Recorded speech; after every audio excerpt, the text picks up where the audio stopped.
You're listening to the Wilson King Podcast. Run that track. This episode of the Wilson King Podcast is brought to you by Wright Live. Need a wedding DJ? Play in a band and looking for gigs or networking? Have a venue that needs an exciting event night? Contact Wright Live for all your wedding, entertainment, band, and DJ needs. We are dedicated to providing the best entertainment, marketing, and production for all your special events. Go to our website at www.wrightliveevents.com, wrightliveevents@gmail.com, or visit us on Facebook at Wright Live. What's up, everybody? This episode's brought to you by Josh's Man Cave at Total Image Salon. If you're new to the area or just looking for a new barber, go see my friend Josh. He's a wizard with a straight razor and knows his way around a set of clippers and gives a damn good haircut. I should know. I go see him twice a month. If you're of age, he offers you a shot of whiskey or a nice cold brew while he cuts your hair. If you go down and see him, let him know I sent you.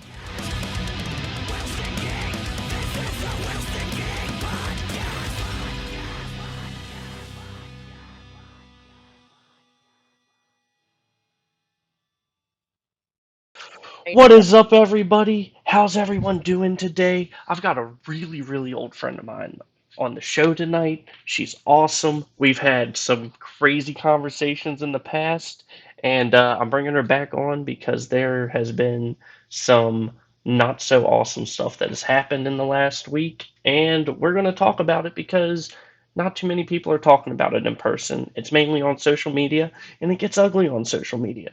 And now we're going to do it in person because everyone can see inflections. Welcome, my friend Danielle Bennett, to the show. What is up? Nothing really.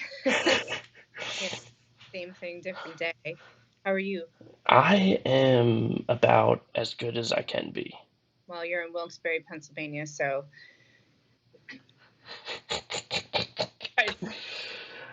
Dude, Must get. I'm honestly probably up here the rest of this week. That sucks.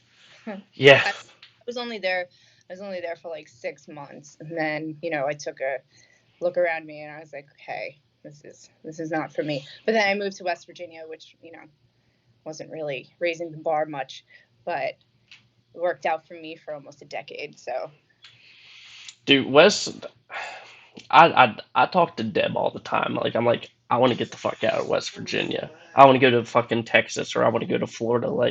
I want to go to where it's warm year round ish, warm-ish year round. yeah, But then every single time I think about doing it, I'm just like, that's a no from me, dog. it's a massive commitment, and like it's not easy moving from West Virginia to Chicago. With 3 kids, one of them Lennon was probably only a couple weeks old. I think I waited till she was 2 weeks old, and then we moved here, and it was like a 20-hour drive with 2 moving trucks, my car, but it was like a convoy going across the country, and it was not something that I am planning to do again anytime in the near future.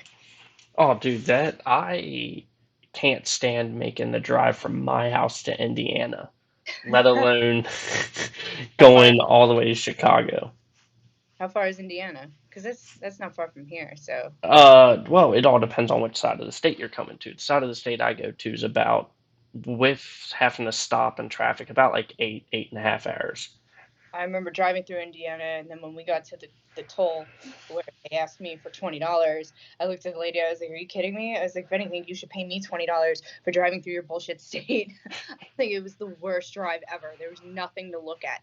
It was all just like, it wasn't even like nice looking woods. It was all just ugly brown woods.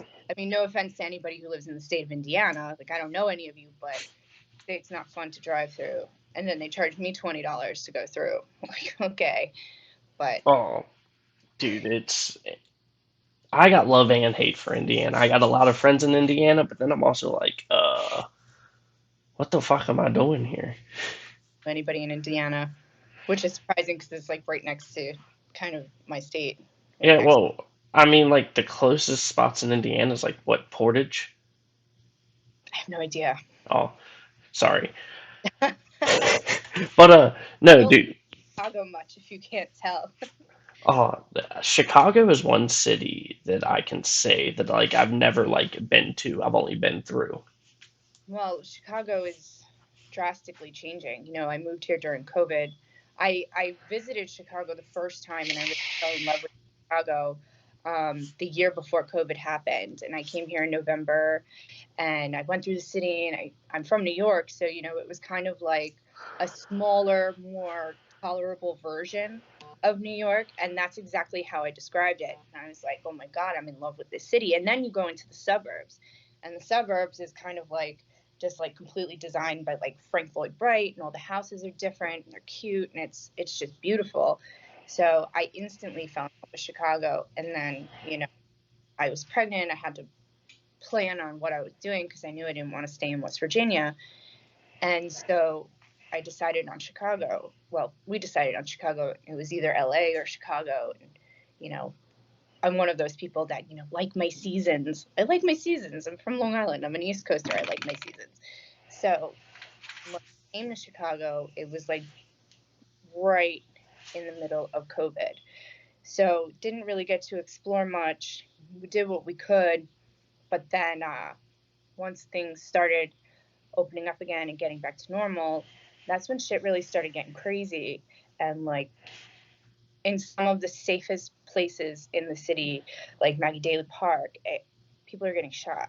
Like in places you wouldn't think. I think a 16-year-old got shot at the Bean the other day, like that big bean that Chicago's known for. It's a Really? really safe area, yeah, and he got shot there. Just people are. Our whole city is just blowing up, and the Well, crime control and I mean, I think that's a lot of major cities in this country right now. Like, I mean, look at Detroit for example. Like, Detroit's insane. Detroit's always been insane. But then, like, also look at Baltimore. Dude, I'm afraid to go outside of the Inner Harbor in Baltimore. And that's just, I mean, granted, we've known each other for a long time. We all know the backwoods areas I live in. Yeah, But like, I mean, I with my job, I spend a lot of time in the city. So like, but like Baltimore, unless I'm with people that I know that knows Baltimore, I don't venture around Baltimore too much. I never did. I went to Baltimore many times, and it was from Baltimore, and I watched The Wire. I know about what goes on. Have you seen The Wire?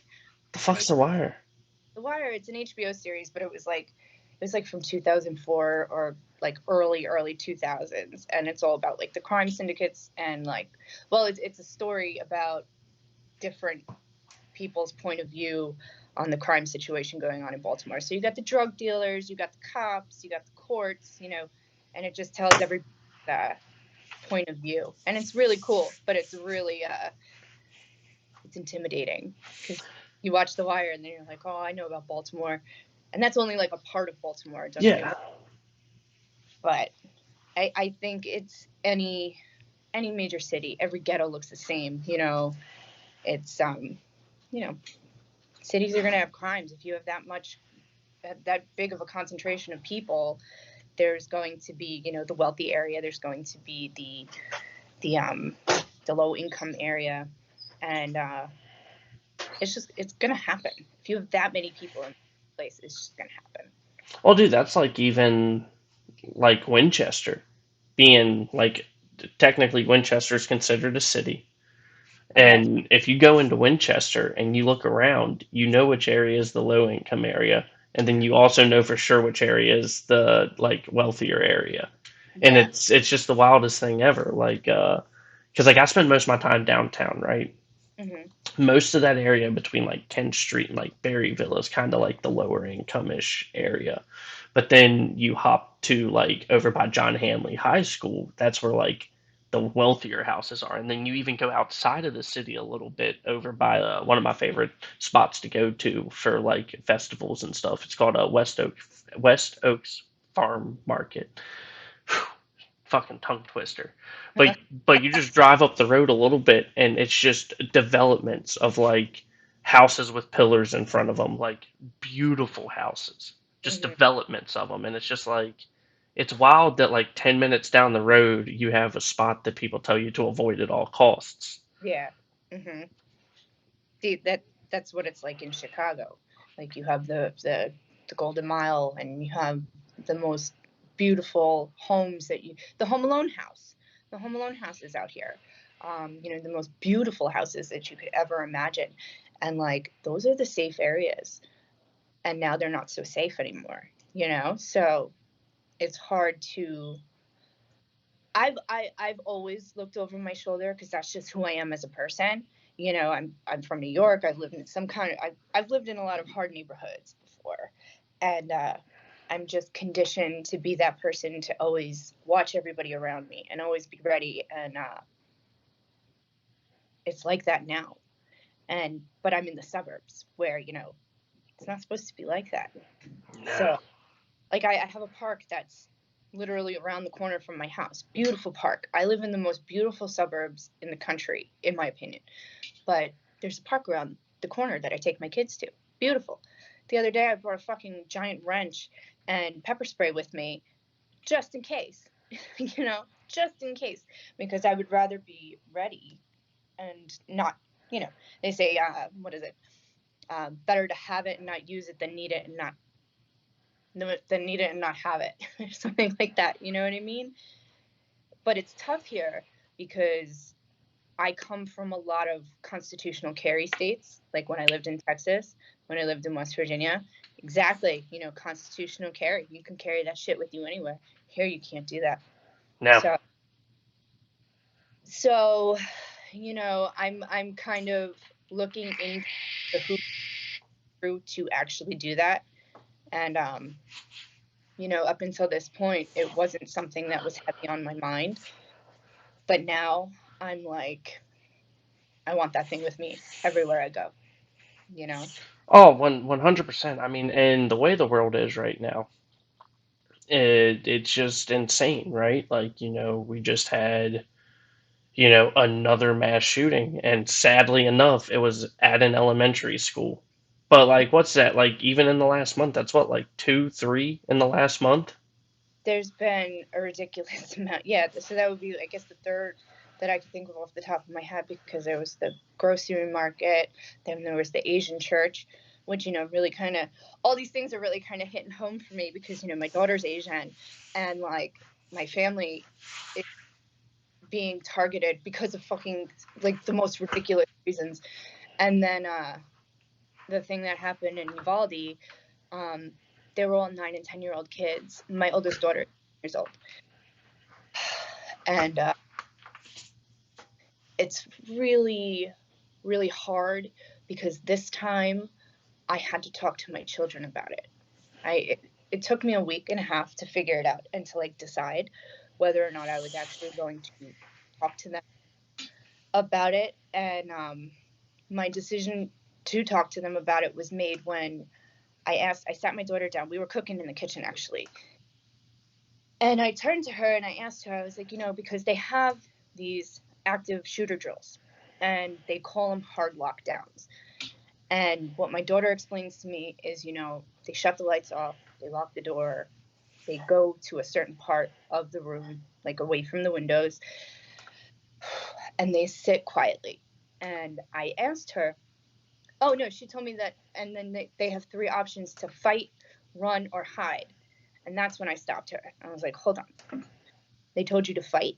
She's like, yeah. I was like, well, explain to me what that means. She said, so if you can't hide or you can't run, you have to find anything that you can to throw and protect yourself. And I was like, okay, well, let me clarify. You don't ever fucking fight, Arya. You hide or you run, and you run as fast as you can. And so I asked her, I was like, do you know why you're having these drills? And she said, no. I was like, they don't tell you like what you're hiding, running, or fighting from? She said, no. So I was like, okay, well, I think you're at an age now. And I think sorry, I'm getting really emotional about it. No, no, you're good. I was like, I think we're at a point now where you have to know what you are hiding, running, or fighting from. And so I explained to her what happened in Uvalde.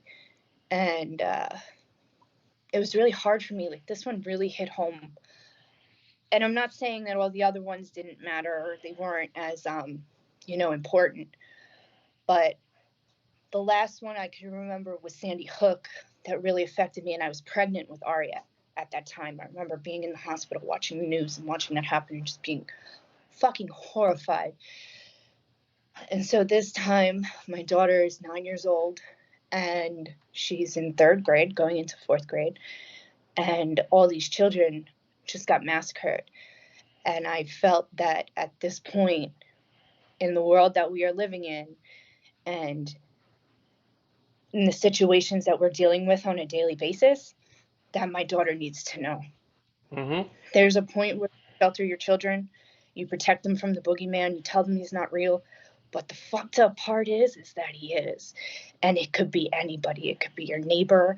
It could be fucking anybody. And it's so horrifying. And it's a really hard, it's a hard thing to process. And I was really proud of her because she turned to me and she said, she was like, okay, I understand. And I was like, well, what do you understand? She says, I understand now that I have to run. And I was like, fuck, man. But yeah, you do. You have to run. And then this was last week. And then today I was reading an article about how the funerals have started for the children. And so I went and I got like windmills, like the things you blow in that spin in the wind. And I went and I bought 21 of them, and I thought it was technology, man. Dude, I got no, like literally you're mid sentence and then Skype just like nope and just like complete like comes off the computer and everything. I'm like, what the fuck? That's how it works. That's how it works when you're in a deep conversation, It just says fuck you. But 100%. yeah, so what was I saying? I was talking to Bailey about it, my 7-year-old, because she's originally the one who told me that they were having these drills in school. And it kind of like, when you hear that your kid's doing that my kid has to be trained to hide under her desk and like do this, go hide in the closet and shit. It's like, fuck, that really sucks that my kid has to deal with that, but they have to. Like, they have to. And so it kind of dawned on me that they did not understand why they were doing it. And I think it's really hard for kids to understand that. And how do you process something like that at 7? I didn't have to deal with that when I was 7. When I was in 1st grade, we didn't have fucking school shootings. I don't remember that. I remember the first one being Columbine, and that was 99, right? I was like 10 or 11 years old. My parents didn't talk to me about it. Nobody talked about it, Well, I know like even whenever I was in school, we only did, I can count on one hand how many like lockdown like active shooter drills we did. We didn't have that. We had fire drills. And then there was that situation, I can't remember the name of it, but it was when the shooters pulled the fire drills. And then as the kids came out, they opened fire on the kids that were, evacuating the building. Shit, what wasn't that Columbine? No, Columbine, that was Eric Harris and Dylan Klebold. I actually did a psychology paper on them. So I'm very familiar with those two. They actually went into their school and started shooting up people. I'd have to look it up and get back to you about that one. But I remember that they changed a lot of things because of that. The fire drills, and they came out and they started shooting the kids as they came out of the fucking high school. But it was high schools, and not saying that that's any less important. That's just as horrifying. But now it's like fucking kindergarten and 1st grade and fucking 4th graders. Like, what? These are kids. I read an article the other day, and like, I have been drastically affected by this last one, by Uvalde. I've been drastically affected by it. And I don't know if it's because it happened while I have kids, and I don't know if that's what changed my mind about it. But I read an article since Uvalde is such a small town in Texas, they only have one pediatrician.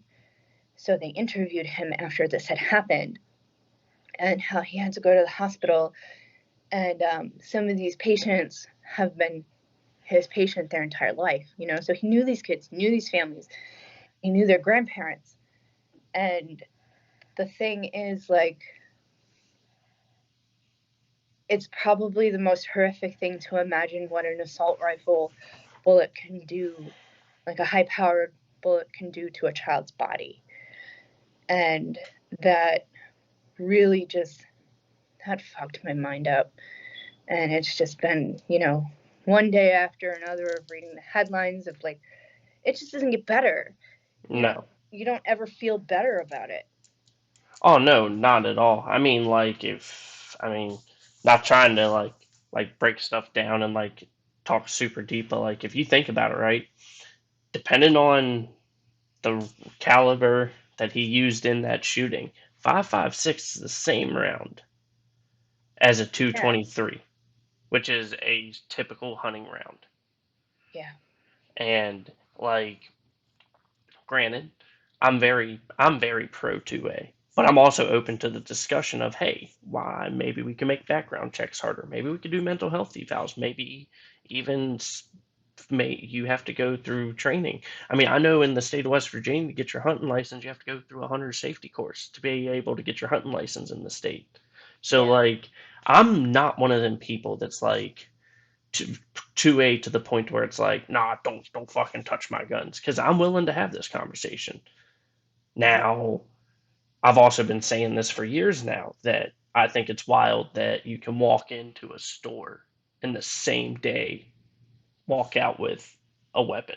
In most cases, some cases, maybe you bought 2 guns in a week. Okay, that second gun you got to wait 7 days for, but it should be every case that you're waiting a Yeah. certain amount of time to get your hands on said weaponry. I mean, for me to even join the military, they do an extensive background check to even just join the military. Mm-hmm. It's absolutely bizarre to me that it's not common sense at its, level that you need to pass a background check before buying a gun. I get it. Our right to bear arms, we have that right enacted for very good reason. And I believe that I don't believe banning guns that's not going to work. That's not going to work. Anybody with common sense knows that's not going to work. Fucking ban murder, ban drugs. It doesn't work. These laws, the laws are deterrents. The consequences are the deterrent. They're suggestions, because that 18-year-old boy did not give a single fuck about any law that is right now. And the fact that people are, honestly, I think there are a lot more people who are accepting the idea of tougher laws and tougher hoops to jump through to get these weapons. I think this will make something happen. I think people have had enough. I think there's enough blood that's been spilt. And, we're not talking about soldiers overseas. We're talking about fucking preschool kids. We're talking about children who are going to the second safest place next to their own home. And these children are being slaughtered by an 18-year-old psychopath who can walk into a fucking Walmart and buy a high-powered assault weapon. There's no reason for that. Anybody with fucking common sense, I don't care how pro-gun you are, go ahead, buy your gun, but you need to pass a background check, period. That needs to be needs to be universal. I Well, don't know why it's not. so every time you go into a gun store to buy any kind of weapon, pistol, shotgun, hunting rifle, AR, whatever, there is a background check done, but it comes back in 30 minutes or less. So, it was like 6 minutes. I got my in 6 minutes. Yeah. Like, it's not as extensive of a background check as you get for like getting a TWIC card, or the identification card you need to get on ports, to get your TSA pre-check. That's, I mean, most people probably know what TSA pre-check is, but it's like the high speed line through the airport security. Like, you don't have to take off your shoes, you don't have to take your computers out of your bag, you just take whatever's in your pocket out, maybe take off your belt, throw it in the bin, and pass everything through, and then you walk through the scanner, Mm-hmm. right? The like even passports have crazy background checks. Like it takes a long time to get a passport back. Mm-hmm. So why aren't we doing harsher background checks? Period.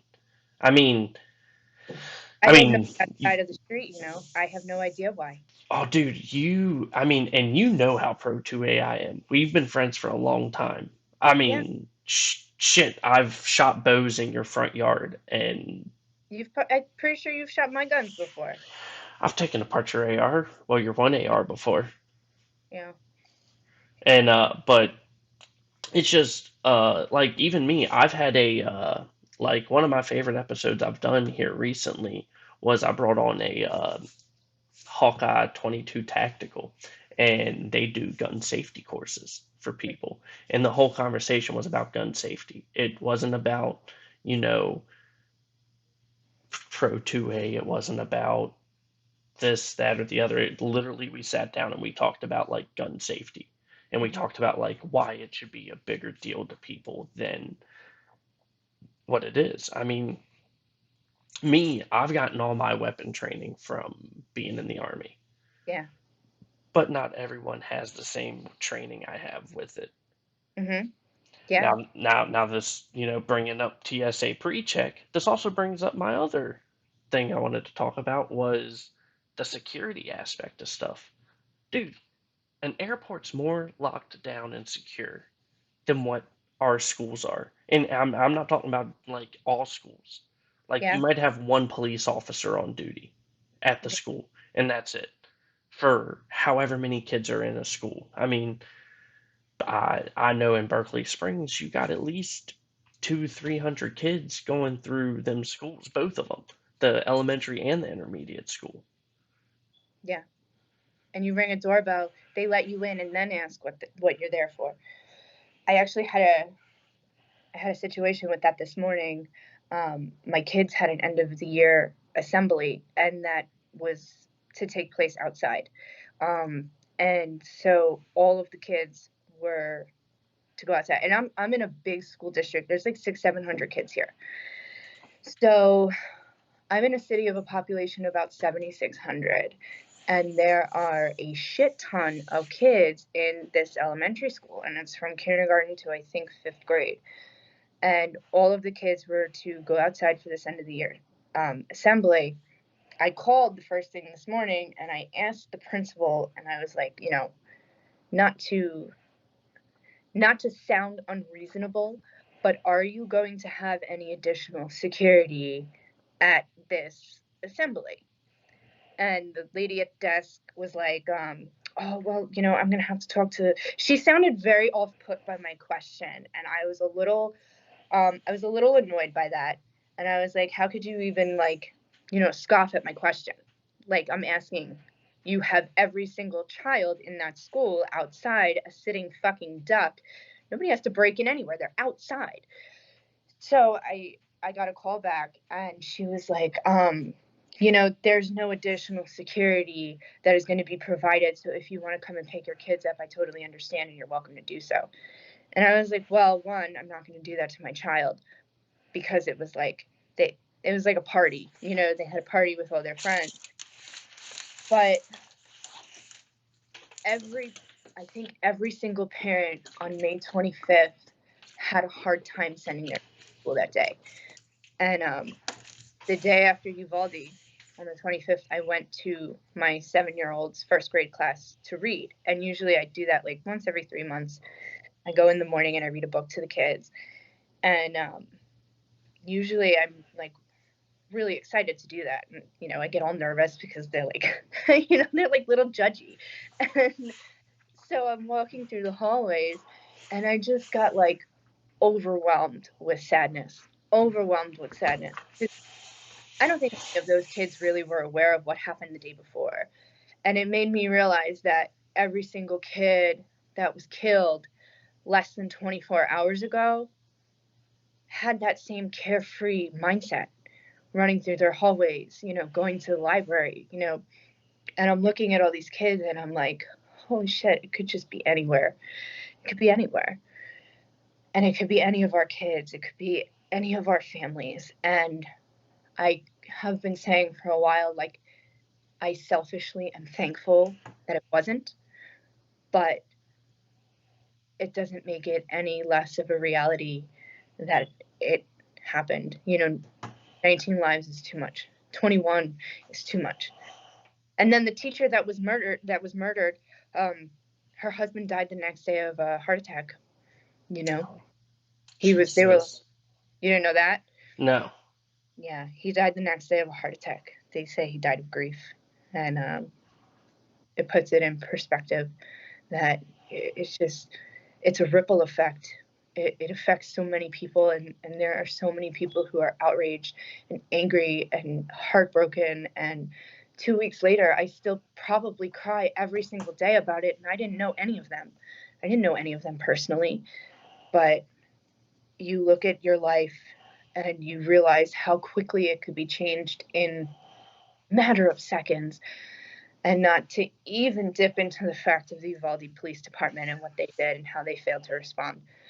But back to like what you were saying about, you know, needing stricter laws on guns. Like, are you fucking kidding me?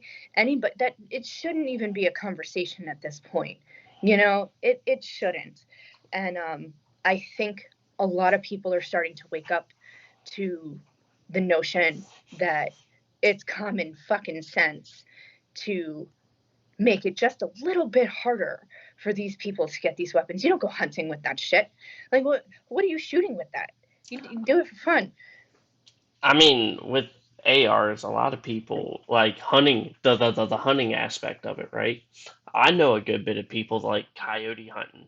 They use ARs for. Uh, Wild boar hunting. They use ARs for.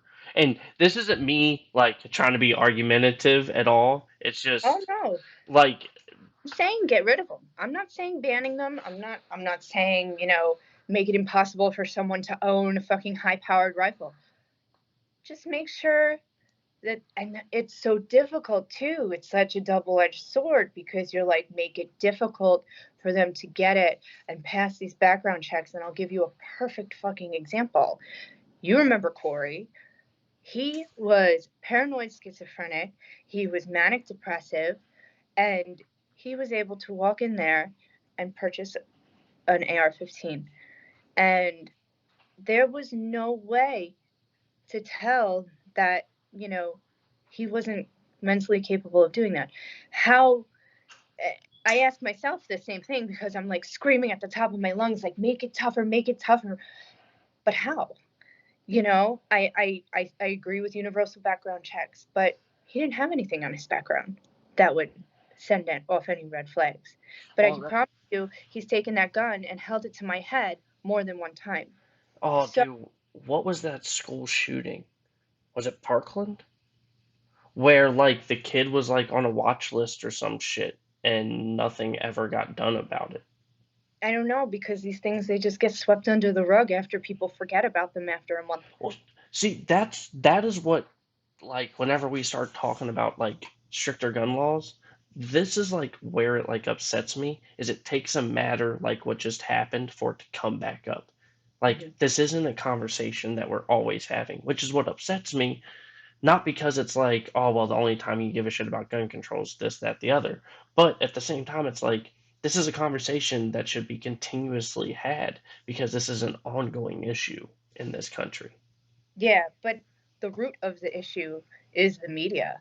You know, they distract you with first they come after your abortion laws, and then, oh my God, it's the Amber Heard and Johnny Depp trial. Like, pay attention to this, pay attention to that, and it's all political. And I don't do politics. I don't know shit about them, but I'm not an idiot. And I also can tell when people are being distracted from real issues because they're not being addressed. And I think that's why I said I think this one will make some change happen. And you know, with the generations that are coming up, because I'm 33 years old, So I'm at the point now where I can say, the younger generation, I think I qualify as a millennial, and the generation under me is starting to come up, but I'm like turning into my dad. I remember my dad being like, "Oh, these stupid kids today, I don't understand it." And that's me now. There's certain things where I'm just like, I had to get off Facebook because I'm just becoming a troll at this point, and I'm just like purposely pissing people off because they're so fucking sensitive about bullshit, and I'm just like, these Dude, fucking. trolling people's so much fun though. I know, and you have to be slightly intelligent to be able to do it. But it's exhausting, and I have 3 kids, and the internet is just, it's not even worth it anymore. So Dude, honestly, if it wasn't for doing this show, I would be off all social media except for one, because I don't try trolling anyone on there. I just hop on there to kill time, but that's TikTok. TikTok sucks me the fuck in. TikTok's fascinating. It is. You could just pop into somebody else's life, and it's fucking fascinating. You see some weird shit on there. My kids don't for very logical reasons. Yeah. Oh, it's mind-blowing when people are like, "Oh, my kid has a TikTok." Like, your kid has a TikTok? Like, have you been on TikTok? Do you know what that consists of? You remember whatever, like back in the day, whenever MySpace first came out and Facebook first came out, and granted, whenever Facebook and MySpace came out, I was like 6th, 7th, 8th grade, give or take a couple years. Well, whatever. Give or take a couple, but I remember I'm like, all my friends are on MySpace. I was born in 19 whatever to make me the age old enough to be on the site. Yep. And it's just I was talking about that with Rio the other night, and I was like, man, I remember being 13 in these random chat rooms, and people would be like, /SL, age, sex, location, and then I'm this fucking 11-year-old kid, and I'm making myself older like I'm 15, and that was, I'm just us who grew up in the early 90s or the late 90s, early 2000s, how the fuck did we survive? Because wow. And people are tripping over gluten and red. Oh shit! Sorry. You're good. Tripping over gluten and red dye 40, and I'm like, man, I don't think I ate food for about 10 years. I don't know. How just like you said, think about all the dumb shit that we had to learn as a generation to now that we can pass it down to our kids. Or nephews and nieces, whatever. But think about all the dumb shit we did. All the crazy partying we did, just going to some rando's house after a crazy party, and then it's you wake up the next morning fuck, how am I getting home now? I have stories for days. I tell my therapist shit, and she's like, damn. I'm like, yeah, man. I actually got offered free therapy because I took my daughter, my oldest daughter, to therapy. And, you have to kind of give them a backstory of why your kid's in therapy. And so I gave her an extremely watered down version. And she was just like, whoa, do you want to talk to someone? I'm like, listen, bitch, you are costing me a fortune. I was like, I can't afford to go for myself. And that's when she was like, we can work something out. I'm like, dude, I probably need it. But, and I always tell my daughter, I'm like, listen, anything that you are planning to do, just keep in the back of your mind that I've probably already done it. And I probably know what you're going to do before you're even going to do it.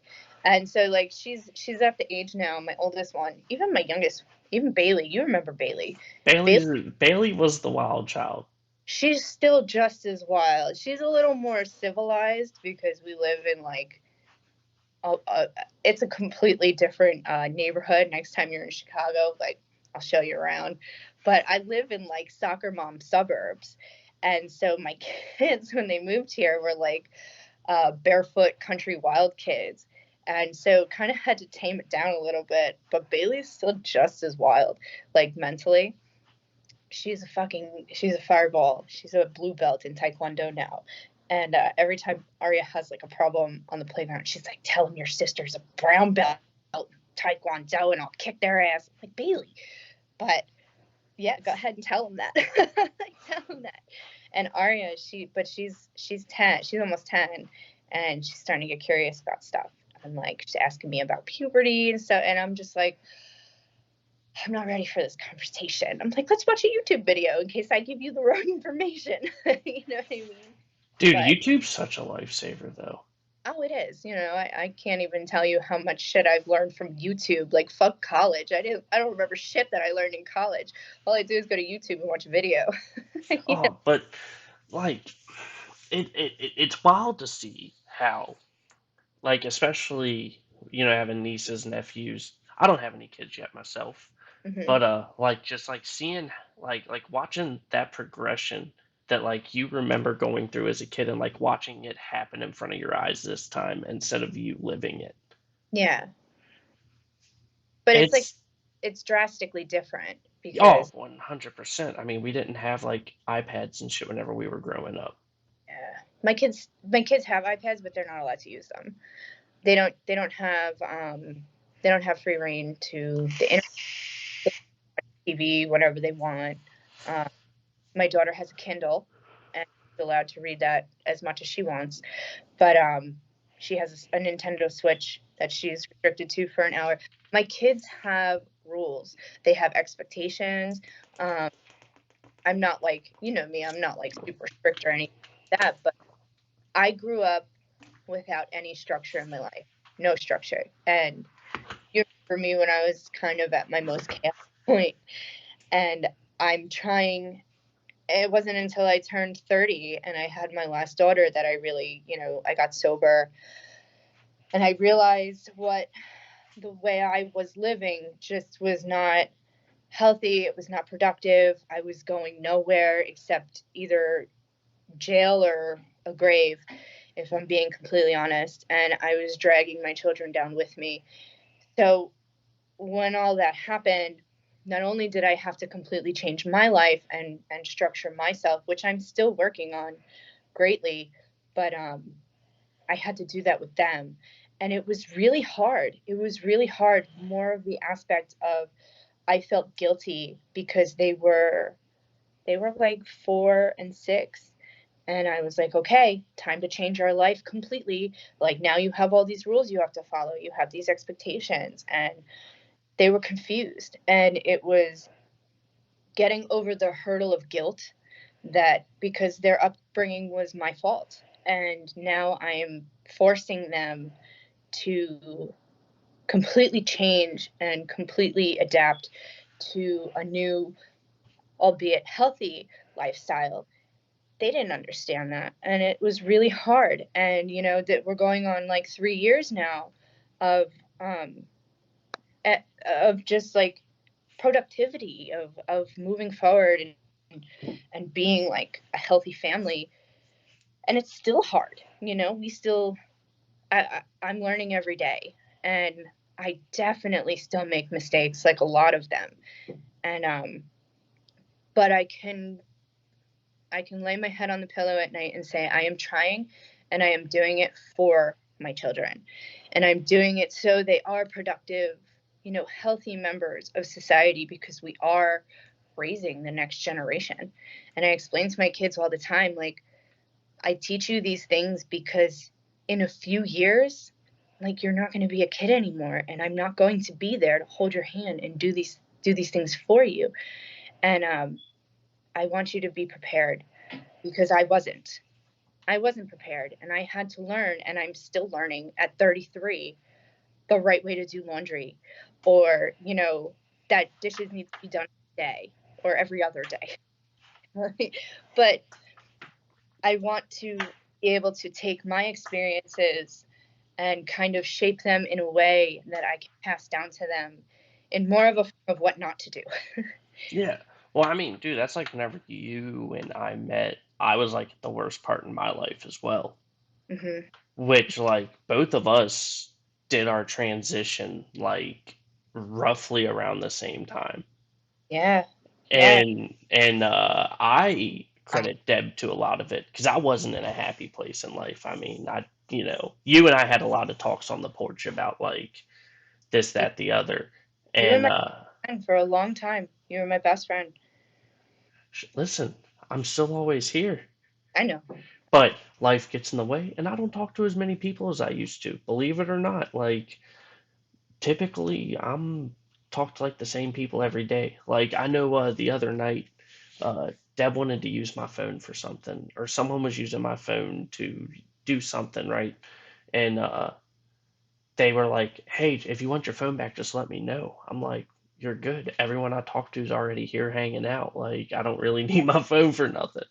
Yeah, But exactly. like whenever you and I met, like I was like at like the bottom of every bottle I touched. I mean, you know that as well as I mean, I've talked about this plenty on this show.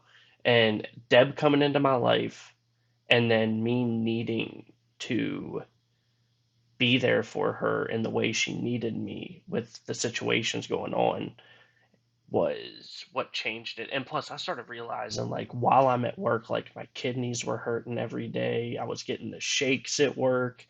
Yeah. And so what I did whenever I like tried switching everything was I limited myself. I was like, I'm not drinking on work nights, only on the weekends. Granted, I still went hard as fuck on the weekends, but I was limiting myself to like only certain days being able to drink, like Friday, Saturday. Sunday night technically is a work night because I go to work the next day, no touching alcohol. And I still live by that rule. But Yeah. I've taught myself how to have a healthy relationship with alcohol. Like every time I go out and get drinks, I don't have to get belligerently fucking shit faced. Yeah. I can now go out and like go to a bar for 5 hours and maybe have a beer or two or three, and then just drink water Yeah. or sweet tea or soda, whatever I feel like drinking that night. But it's wild to look back where you and I met, and it was the wildest situation how we became friends. It was literally Canary Grill.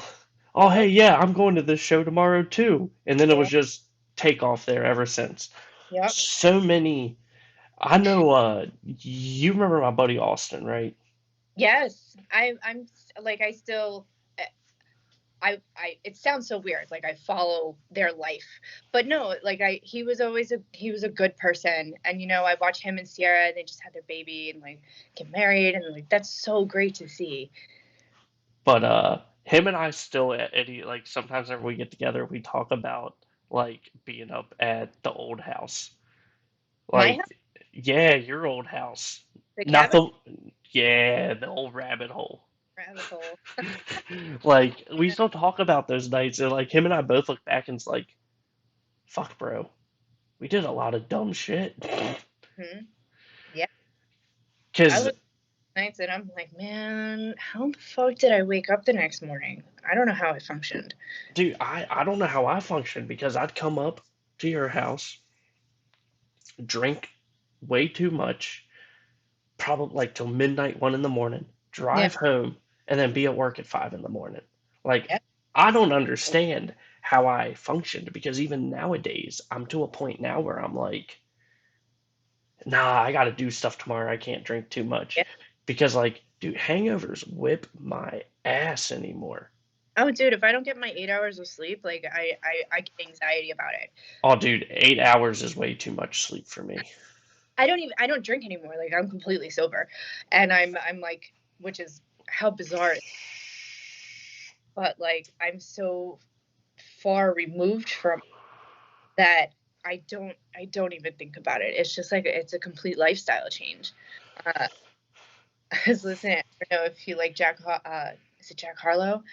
Is it Jack Harlow? Why the fuck am I blanking right now? But he came out with a new album, and he said, I gave up drinking, but I'm high though, and that's my life. Like I smoke every day. Usually it's at night because like I have shit to do during the day, and like once my kids are in bed, like I absolutely, and that's like, and in Illinois it's completely legal, so I can walk to the store and and buy whatever I want. It's expensive shit, but I will note that my entire childhood and my entire growth from adolescent to adulthood, I was on every single antidepressant you could think of. I was more of an experiment to these people when I was growing up, and like there are all sorts of things coming out of the woodwork now of like effects on children who have taken this stuff, and like what they did some fucked up things to me when I was a teenager. So, you know, I am more than happy and okay with the fact that I smoke marijuana at night and chill, you know? Oh, I mean, I'm a huge advocate for the legalization. Yeah. Need it be medically, recreationally? It's a fucking plant that I, helps people more than it hurts people. yeah. No, nobody argues. I don't think anybody argues about that. You know, I haven't heard anybody because nobody will bring that to me. Like No, I've been an advocate for it before it was even legal. I wrote my like final college paper in sociology about it, and everybody like applauded me for it. And this was fucking years ago before it was even like it was like legal in California and Colorado and Washington, and that was it when I wrote my paper about it. yeah. And everybody was like, "Yelp." Well, I mean, a lot of the people that are like harboring on it is still the older generation because they got brought up that it's the devil's lettuce. It's you know what I mean? And I'm very, very outspoken about my advocacy for it. Yeah. Might get me in trouble one day. Who fucking cares? But like I've seen the way it helps multiple people across all walks of life. I mean, granted, I know some people that use it as a crutch whenever it comes to being in a hard time in life, which is like okay, but I know way more people that it helps than it hurts. Granted, now smoking weed's not for everybody because you No, know definitely. some, but you know, I mean, I've also talked about, believe it or not, me being me, I've also like had the conversation about like just saying fuck it and just legalizing everything because you know my body, my choice. If people want to make the decision to put it in their body, just fucking let them. Or do like what like Portugal is doing, like where like it's legal, but if you get caught with it, instead of like being thrown to fucking prison for a victimless crime, Hmm. you get the opportunity to go to rehab, or you get the opportunity to get the help you need to get away from these drugs. Yeah. Or there's also like the countries that have, you know, like the safe havens. They're almost like medical facilities where they'll administer it for you. You don't overdose. Don't, you know, I don't know. I'm not caught up in that world, but it also, you know, it affects everybody. Everybody that you has either known somebody who has died of an overdose or they know somebody who's died of cancer. And those are like the two most common, you know, things that you can find in common with another person. Mm-hmm. And yes, I know somebody who has cancer, and yes, I know somebody who has overdosed. Even if you don't personally know them, I guarantee you somebody that you went to high school with, or you know, somebody of our generation, has died from it, because our generation is when it really got bad. You know, when it first started hitting the market, everybody was like, "Oh, this is cool," and they didn't really know the effects of it. And then people just started fucking dropping like flies. And you don't really hear. I don't. At least me personally, I don't really hear about it much anymore. You know, the last time that I was even like affected by any kind of like hard drug use is when Corey died like 2 years ago, and that was the last time I was really affected by it. But it's Uh, fucking still rampant. I went to LA last year, and like granted, that situation is not just drugs. A lot of that is a mental health issue and a lack of resources for those people. But that was like the last like hard reality that I saw. But I live in Chicago, man. Like it's everywhere. It's fucking everywhere. well, And look at, I mean, just look at the small area that I live in. mhm. Like, dude, like West Virginia's like top whenever it comes to drug use. It's because they have nothing to do. Those kids have nothing to. Mm-hmm. I just saw posts from the Berkeley County, Morgan County or Berkeley County Police Department about how, you better watch out with all that vandalism because we put cameras up. I'm like, they're vandalizing shit because they don't have anything to do there. They have nothing. Teen pregnancy is like through the roof there because those kids don't have anything to fucking do. And, I was watching how my kids were, growing up, and I was watching some of the other kids that were there. And I'm not judging anybody. I'm not comparing, one to the other or saying like it's better here or worse there, anything like that. It's a serious, I think it's a serious economic issue there. It's very, for lack of a better word, poor, very poor. They have no resources. And, a lot of people are stuck in that situation because they can't get out of it. And I was very, very lucky with the opportunities that were presented to me to be able to, uproot my kids and bring them into a more positive situation for us as a family. I'm raising them more towards my idea of what I wanted for them in life than I was able to do when I was in West Virginia. And the reason I ended up in West Virginia is because I was poor. So let me clarify before anybody even thinks that I'm sitting here saying that I'm better than anybody. Let me get this straight. I was fucking poor to the point where like I didn't eat for days sometimes. I used food stamps at a gas station that I walked to in Texas to eat sometimes. Like I fed my dogs before I ate sometimes because they were my responsibility. Like I have come from nothing. And I worked really hard to, and I spent a lot of years in absolute poverty. And I worked really hard to try and claw my way out of that. And I don't use the term blessed because I'm not religious, but I'm very lucky, and I'm very grateful for the opportunities that I was presented with to be able to change my surroundings. And it's a harsh reality that a lot of people don't have those opportunities and probably never will get those opportunities. So if you're in Berkeley Springs and you don't have a car and you have no way to walk to a job because everything is 45-minute car ride away, like I get it, and it's hard, and I don't know how I did it. It was one series of lucky events after the other, and that's how I ended up pulling myself out of that situation. But never would I ever look down on somebody and think that I am better than them because I'm in a more privileged situation these days because I did come from nothing. I did come from some horrific situations. Dude, what blows my mind about Berkeley, and I don't understand why it constantly does it to me, but every time I leave, I come back, and it blows my mind. A lot of people said that too. They always said that it was like a black hole. No matter how many times you leave, you always come back. But nah, fuck that.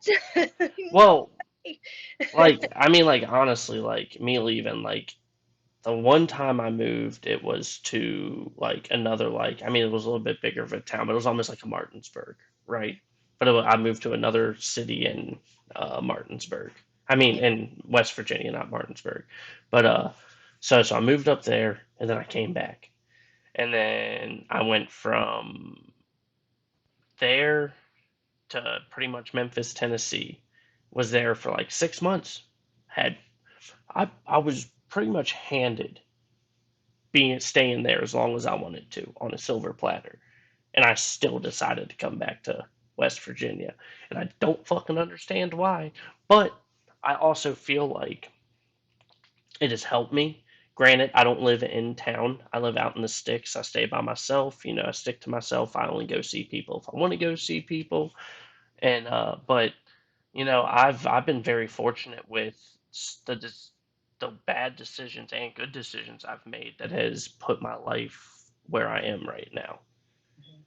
And I try to help people out as much as I can. Like if someone's like struggling and like wants advice on like, yo, like what do you do here? What do you do there? I'll be like, I ain't no expert, but this is what I did to pull myself from here. Maybe you could try the same thing, or this, that, the other. Yeah. Honestly, starting this podcast has changed my whole outlook on stuff because, like, whenever we first started, I was so like against like minimum wage increase. I was against that. I was against this. Like, if you would have talked to me like 2 years ago, it would have been a lot more extreme version of the Billy that you knew whenever we were always hanging out. Yeah. But like doing this show, or maybe it's just because I'm getting older too, and I'm looking at things in a different light. Uh, my perspective on stuff has changed a lot, and it's wild to think about like just a year ago or even 2 years ago the way I thought about things Yeah. to like where I think now. Mm-hmm. And it will. And that's called progressive thinking. Like nothing is going to stay the same. Shit that happened in the 60s didn't happen in the 70s. It changed in the 80s, it changed in the 90s. It's always going to change, and we have to. That's the problem, I think, with the older generations, is they don't have the mindset that is willing to change with the times. And we have to keep that mindset, because time is not going to stop for anybody, and we have to be able to adapt. Like, perfect example is the school shooting situation. We have to adapt to that now, because that's the situation that we're in. And gay and trans rights, that's the situation that we're in. Those people back in the 90s and the 2000s were terrified. They were tormented. They were horrifically treated.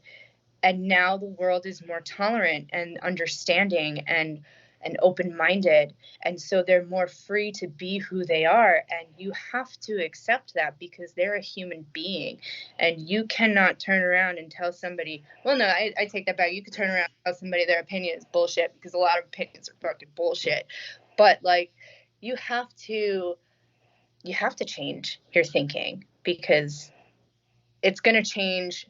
The world is going to change whether or not you change with it. And it's going to be very uncomfortable for those who don't change with it. You don't have to agree with everything. I think the cancel culture shit is bullshit, back to the point where I was like, I'm turning into my father, where I'm like, I just don't understand. It's becoming too much. You can't say anything without offending somebody. And I'm at the point now where I'm like, I'm an Italian New Yorker. I'm a people watcher, and I'm probably going to offend somebody. And that's okay. But not to the point where, it hurts somebody.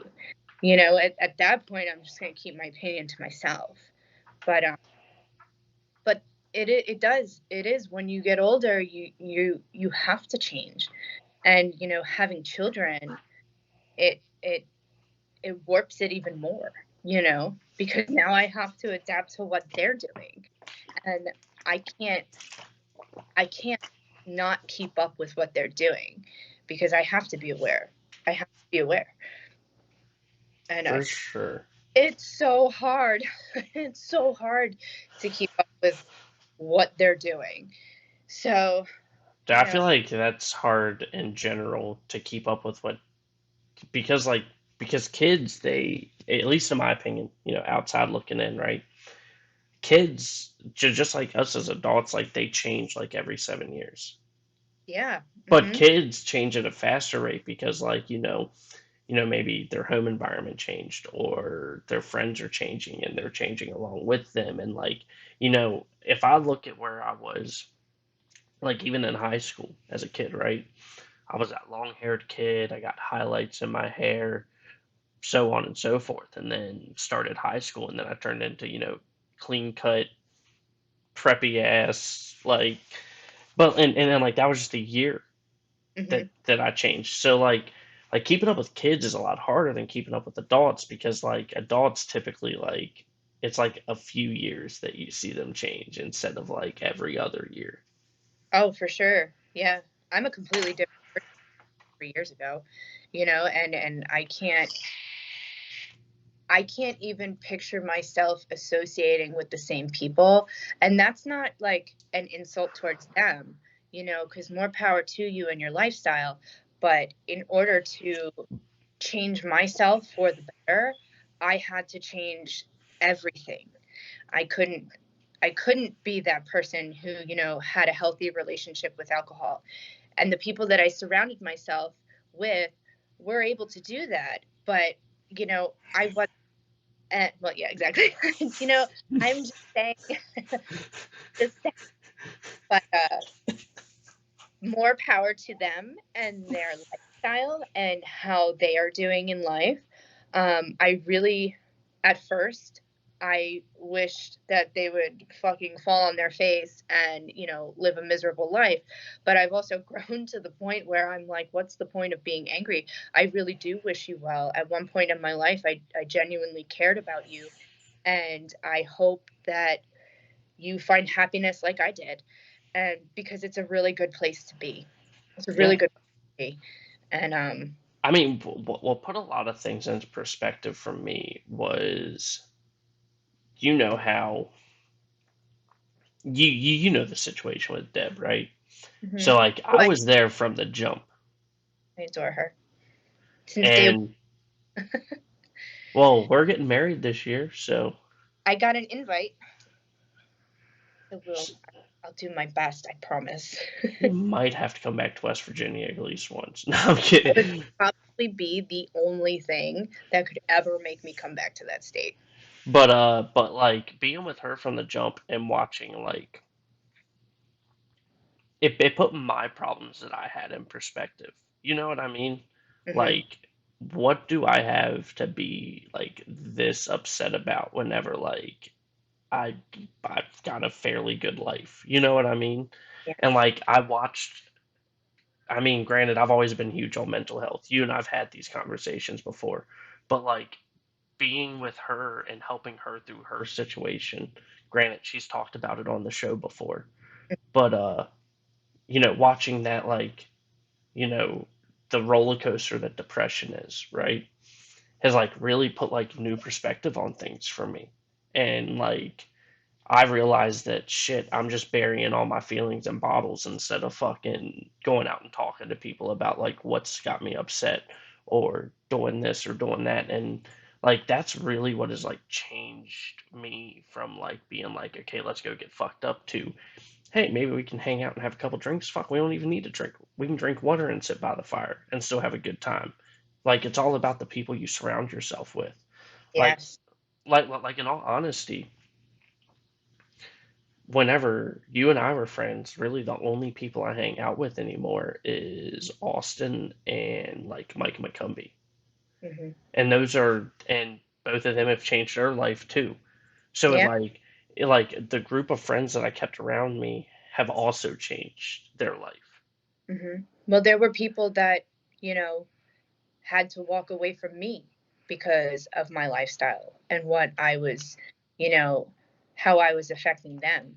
And I understand that now. I didn't understand that then. And I was angry and insulted and hurt. And now I'm just like, damn, because I had to do the same thing to a lot of people. Like I had to cut everybody off. Like I had to leave.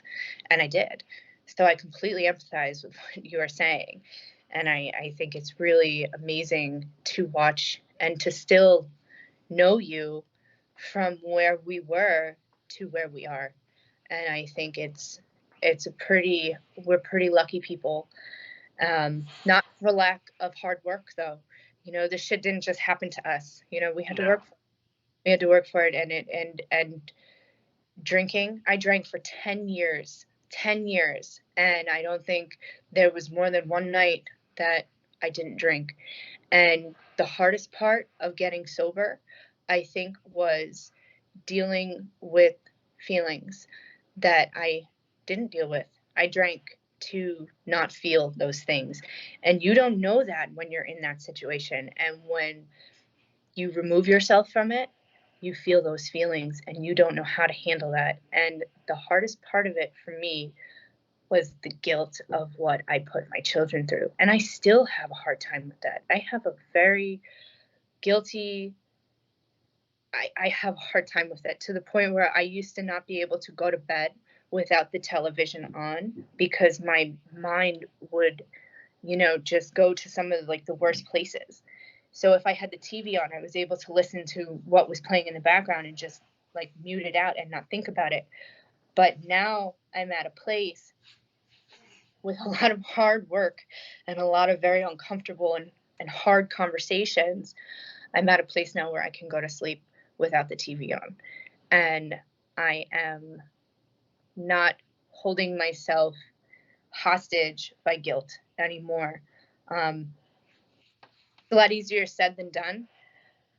I still have my moments, and but those are driving forces behind me doing the things that I am doing for my kids, and changing my life and not drinking again, because the most shocking thing about alcohol for me is how it made me not care about anything, including my children. I did not care who they were with. I didn't care if they were in the car while I was driving. I didn't care how long I stayed at the bar. I just didn't care. And I didn't care about anybody's feelings. I did not care about anybody's feelings. And that, being on the outside looking in, is so mind blowing and such a foundation for my sobriety of never picking up that beer again, never doing it again. So, my mother, who's been sober probably 35 years now, I grew up in AA rooms. I'm pretty sure that's where she met my father. But she's like, Danielle, you've only been sober for 3 years. How are you so, sure that you're not going to just fall off the wagon again, or whatever phrase they use? I was like, because I wake up every day and I look at my kids' faces and I care. I care about them, and I care about my life, and I care about what I have, and I care about my family, and I finally care. So that's how I know that I'll never pick up that alcohol again. And like I said earlier, I'm so far removed from it. Like, I haven't smoked cigarettes in 3 years. I don't even think about it. Yeah, man, I don't even think about it. And it's just like every other lifestyle change. Maybe it's not that easy for some other people. A lot of people struggle with addiction a lot differently, but that's my driving force, and that's my fuel to keep going with it.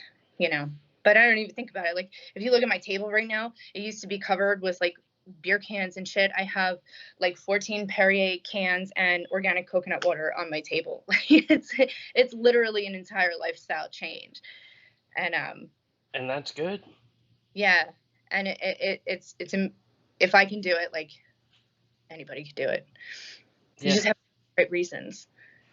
Now, on that note, I think this is a good spot to end, so we're not putting all of our eggs in one basket. I had so much fun doing this. You have no idea. Like, I don't FaceTime with people. I don't even answer my phone. And like, I haven't done this in so long. And it was so good to see you. And it was so good to talk about this stuff. And just like, it was like a therapy session. So thank you. Hey, thank you for coming on. And for everyone that tuned in, thank you for tuning in. You can catch this on YouTube. Well, obviously, if you're watching this, it's on YouTube. But you can check out all of our other videos. Check out our website at www.thewilsonkingpodcast.com. You can check us out on all streaming platforms. That's where our weekly episodes go every Wednesday at 4 a.m. And we are also about to be dropping some limited edition merch. We're getting white t-shirts that are being hand tie-dyed by Deb and I. And they were only dropping 30 max. 30 max is all we're doing. So you can grab them, DM us on Facebook, shoot us an email at thewilsonkingpodcast.com, and we'll give you more details on payment methods and shipping options and so on and so forth. Hope everyone has a great rest of your day. Don't drink and drive. Be safe. Be responsible. Peace.